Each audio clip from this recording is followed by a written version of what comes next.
Hello and welcome to the MovieKing Podcast. My name is David Jurmann and I'll be your host. On today's episode, I'm going to review the film Nosferatu, and in the second half, I'm going to review the film Babygirl. So, starting off with Nosferatu, here's a bit of a story for the movie and my experience watching it, because this actually went a lot more complicated than I thought it would be. So I went to see the movie on a Sunday evening. It was a packed crowd, nearly sold out, pretty much opening weekend. And after about 30 minutes of trailers, which I could go on for a whole different conversation about why that's insane. I mean, literally, leave it, like 20 minutes is already pretty crazy. 30 minutes, I'll get out of here. Anyway, though, after 30 minutes of trailers, the movie finally started. And in the first 10 minutes or so, I was locked in. Like, the opening is haunting and beautifully done. I was really, really liking the movie from that point. And then as soon as I was, like, really hooked, the fire alarm went off and the movie turned off with it. So I had to evacuate the building. I was standing there with my friends for around 20 to 30 minutes before they finally let us back in. And basically they made us all come in through the front with like everyone in the theater. So it was literally just like a mob going in. They didn't tell us if the movie had come back on or not. So I was just like panicking, like, oh my God, please let me back in the theater. I need to get in. And got in the theater. They finally let us back in. I was just really glad this all happened at the beginning of the movie, because I would have been really mad if, like, it was the third act or something. But because the theater was so busy, getting in took a little bit of time. Thankfully, though, we got the passes, and sometime later the movie started back up, but the lights were still left on. No one turned them back off, so someone complained, and then I got to enjoy another 30 minutes or so of the movie before the fire alarm went off again, which was so annoying. I really, really can't stand when that stuff happens, but, what are you going to do? At that point, I wasn't sure if it was like a malfunction, or if someone just wasn't doing their job, or if someone was like smoking something in the bathroom. It was really annoying. In any case, though, my friends and I were once again waiting outside, and it was taking a long time again. Initially, I just wanted to go back in and finish the movie. I was like, we've been waiting this long. I just want to get it done and, like, really be able to enjoy the rest of it. But another, 20 minutes or so went by, and I began to think it might be better to just, watch the movie again another day and start fresh. Because in addition to the possibility of maybe a fire going off again, which I didn't think would happen, but it could have, I was also just like, at this point, I'm not even, like, really into the movie anymore. Like, I'm just kind of taken out twice now, and now I'm at least like a third of the way in, so I really don't want to like get, disrupted again. So at that point, we just left, and I was dying left to know what would happen next, because I was really enjoying the movie thus far. So after a few days, I went back and got to give it a second first-time watch, and it's a really good movie. I mean, I have to say, like, throughout, it's really, really good. I was so excited for it, because even though I hadn't seen the original until just days ago, Robert Eggers is one of my favorite filmmakers working today. I love his movie The Witch, I love The Lighthouse, and I really like The Northman. All three of his movies prior to this I've really enjoyed, especially The Lighthouse is like a movie that I was quoting for days after it came out, weeks even, months, it's just all the time. And, even I think I mentioned this once before, like, if you tell Google on my phone to, like, if you just say Hark Trident Hark, it'll go over the whole monologue from that movie, which I love. It's great. I even made a short film in college inspired by Robert Eggers. That's how much I really like him. I just think his style is so appealing, and as a filmmaker, he's so good. And the trailer for Nosferatu looked great, so I was pumped to check it out. For any fans of the original out there, or even those who don't care for it like me, know that this movie is basically a remake of that. So it's the same story, albeit told very differently.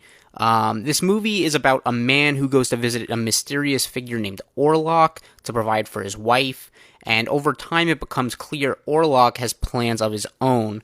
I know that sounds very vague, but it's for the purpose of just not giving anything away, because I think this is one of those movies that, as things are kind of revealed, it makes it more surprising and interesting. Even if you've seen the original, I think there's some interesting developments in this one that are pretty cool.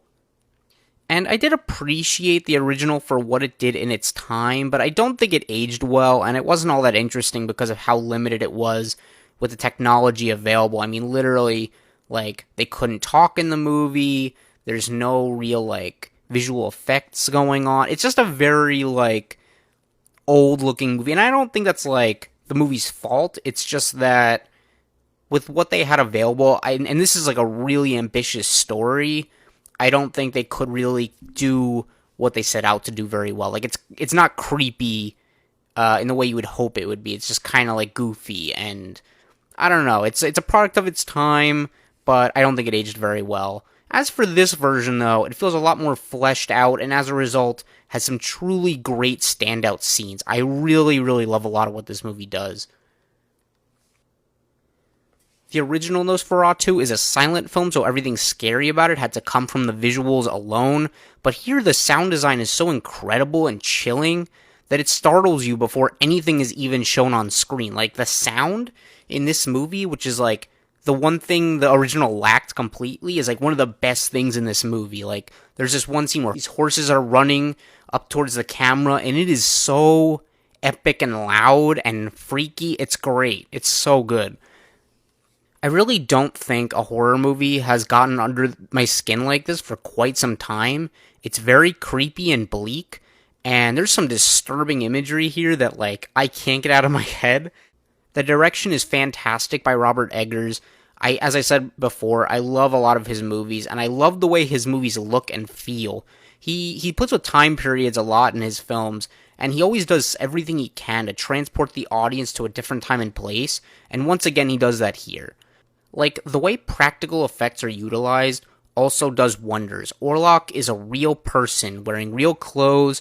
He feels like he actually exists in this world. There are real sets and real animals. Apparently, they actually used 5,000 real rats on the set of this movie, so, you know, even the rats aren't CGI, which is pretty crazy. The acting in the movie is also phenomenal. Nicholas Hoult has been on a hot streak lately, and this is no exception. He's great here and shows his horrible fear very well. He really just starts freaking out, and, like, you believe it. You believe what he's seeing is terrifying, or going through is terrifying. Lily Rose Depp is phenomenal here. I have not really seen her before, but she has had some very challenging and intense scenes in this film, but she completely nails them. There's one that's, like, straight out of The Exorcist, and I think she blew me away there. She deserves an Oscar nomination, absolutely. And then there's Bill Skarsgård, who's completely unrecognizable here. The way he looks is already a transformation. Like, you do not recognize the guy physically. But the voice is literally a different person. Like, I'm not kidding. Like, this guy does not sound like Bill Skarsgård as I've seen him in other things. Like, it's like those horror movies where the demon will talk out of someone else's body. Skarsgård does that here. Like, he worked to lower his voice a full octave for the role, and it shows. Like, I did not recognize his voice.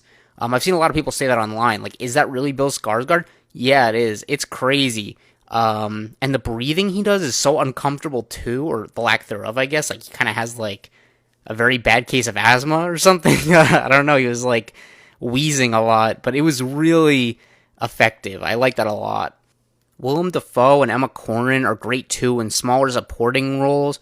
Emma Corrin in particular has this one scene in a bed that I thought was very effective and really moving. And moving on, the cinematography is breathtaking. It's a beautiful looking movie, and I love the way it handles the night scenes. The lack of color gives it a black and white hue, which elevates a lot of the scenes, and the lighting is terrific and just gives the atmosphere a whole different feeling to it. It really all comes together in this way that, as I said again, just transports you to a different time and place. As for the writing, it's actually a very good remake. Like, I've seen these remakes over the years that just kind of feel like copy and paste of the original, and that's what it feels like we're in this time of now with, you know, The Lion King and How to Train Your Dragon and all these Disney movies that came out over the past bunch of years. Like, the remakes that don't feel like they have anything new to add. But for this movie, it does things quite differently from the original while still telling what's essentially the same story. It does admittedly still have a few plot holes left over from the original. Like, there's a few things that don't make a lot of sense or make you question, like, why is that happening here? But in the grand scheme of things, they didn't bother me a whole lot. I wasn't really, like, thinking about them constantly. It's just kind of like A Quiet Place, I guess, where I kept thinking about a couple things throughout the movie, like, why'd you do that? Or why is this happening? You just don't really think about it too much. Maybe that'll bother some people more than others, but for me, it didn't make a big difference. The pacing is also a bit slow in the first half. It builds up a lot of things and characters, but it takes a little while until things really get going. Like, I could feel the pace of this movie for sure. It's a slow burn. In some ways, that's a good thing. In others, I think it could have been just a little quicker in that first half. The second half goes by really fast and really just gets going. But first half could have used maybe a little bit of tweaking.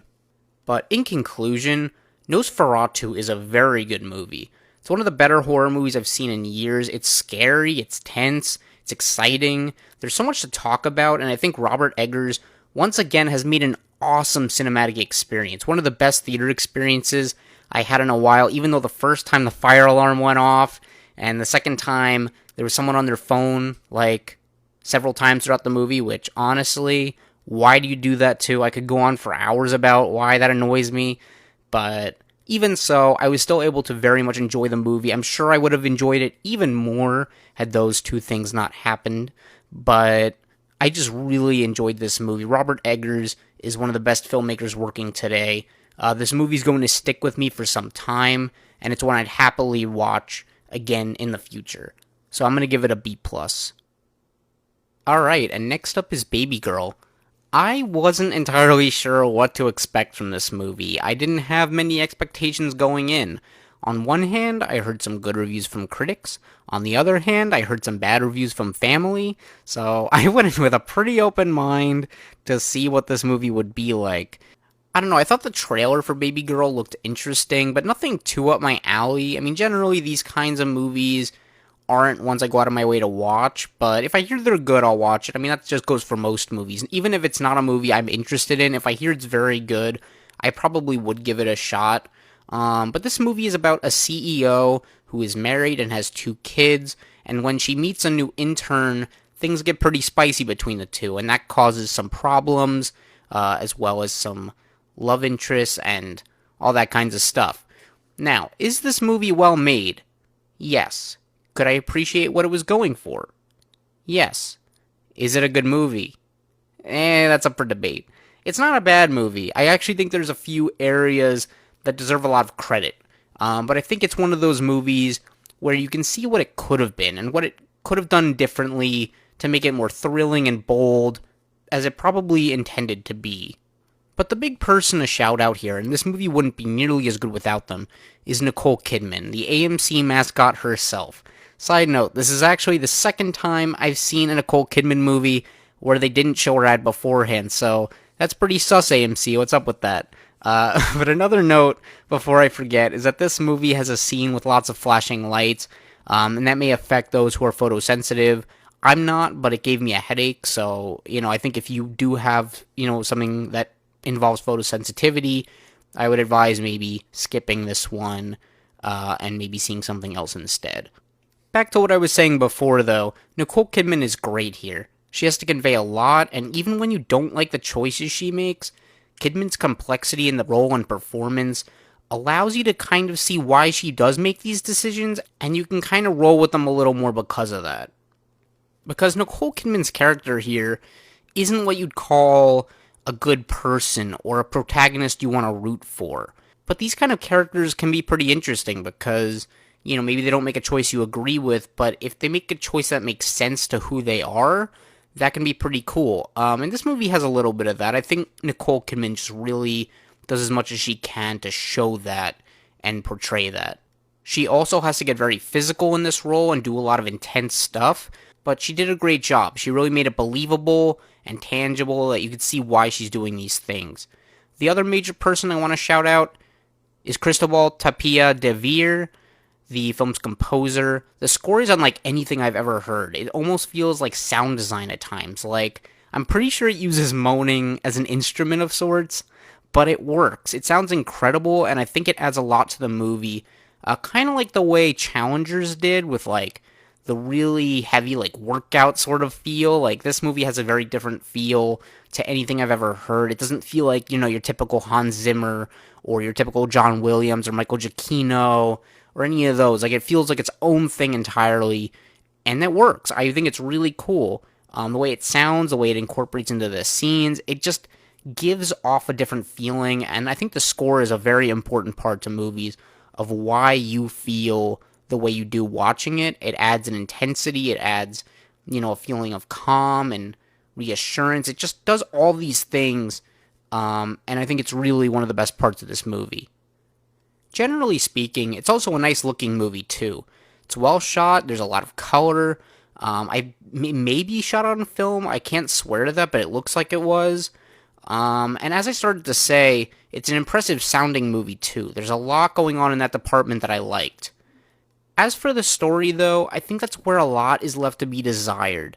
The plot is fine, it's just that I feel like the movie doesn't have enough going on. It's pretty repetitive, oftentimes for the sake of being edgy and sexy. It just doesn't really move forward though. Like, I think at some point it needed more of a reality check where the story could move and the characters could evolve, but it's just kind of stuck in this one place for a long time. For example, in Anora, which came out pretty recently, it was doing something similar, where in the first half it was kind of leading you on with one thing, but then it flipped later, once reality kind of came crashing in. In Babygirl, reality never fully happens, or maybe reality never fully leaves, so it's kind of in this state of limbo for a long time, where it's on and off, but there's not much of a change in plot, or feeling, or scenery. Like, it just feels like it's in one place for a while. There's a point in the movie where a character says that things have to be at stake, but the issue is, and this is kind of like my main issue with the movie, is that the movie doesn't do a great job of making sure you know what's at stake, or the consequences are near. It doesn't really establish what's going to happen if things do go wrong. And like, in this kind of movie, it's pretty obvious what these stakes are, but the movie just doesn't make you feel like they're happening. It doesn't make you feel like they're close by, or that, we're really on the edge of something bad happening. Eventually, we do get a bit of drama, which makes things more interesting later on in the film. I wish that happened sooner, but it's nice when it happens. The movie just isn't paced well, though, so it all happens a bit too late, and when it does happen, it's not that thrilling. I'm also not crazy about the ending. It doesn't feel that satisfying, and I feel like maybe I missed something because it doesn't feel earned or in character with what happened prior. It just doesn't add up to me of like, if this happened and this happened and this should be happening. It feels like we just skipped a beat and now we're in this place that I don't really understand how we got here. I just think the choices certain characters make by the end kind of amplify what I was saying about the lack of stakes or the lack of consequence. And look, it's definitely a watchable movie. I think this is like a fine, okay movie. I just think it would have been a lot better if it was more eventful and more intense and thrilling. I think I get what it was trying to say, but it could have said it better. The movie's really just worth seeing for Nicole Kidman and for the score. Antonio Banderas does a good job too, though I want to make sure I shout him out. One scene with him was very well done, and one of the more dramatic scenes in the film, I think it works very well. Otherwise, I just don't know if I can recommend it. I didn't really care for it, and if you're looking for a similar kind of movie tonally and aesthetically done a little better, Challengers is really good. Same with Anora. They're both kind of like that sexy, thrilling movie, but I got more out of those two thematically, and I also think they're more entertaining to watch. But as for Babygirl, I'm going to give it a C+. It's not terrible, it's not bad, but I also just don't think it's good either. I just kind of left feeling a little disappointed and empty from it. I just didn't really feel like I got that much out of it. And that about does it for this episode. If you want to follow my reviews, you can find me on Letterboxd at MovieKing1224. You can also listen to this podcast on your favorite apps such as Spotify, YouTube, Apple Podcasts, and Amazon Music. If you have any comments or feedback, I would love to hear it and improve the show. And of course, if you've enjoyed this episode, please consider liking, subscribing, and hitting the notification bell to hear more like it. I appreciate you all so much for listening, and I'll talk to you next time. Thank you. Bye-bye.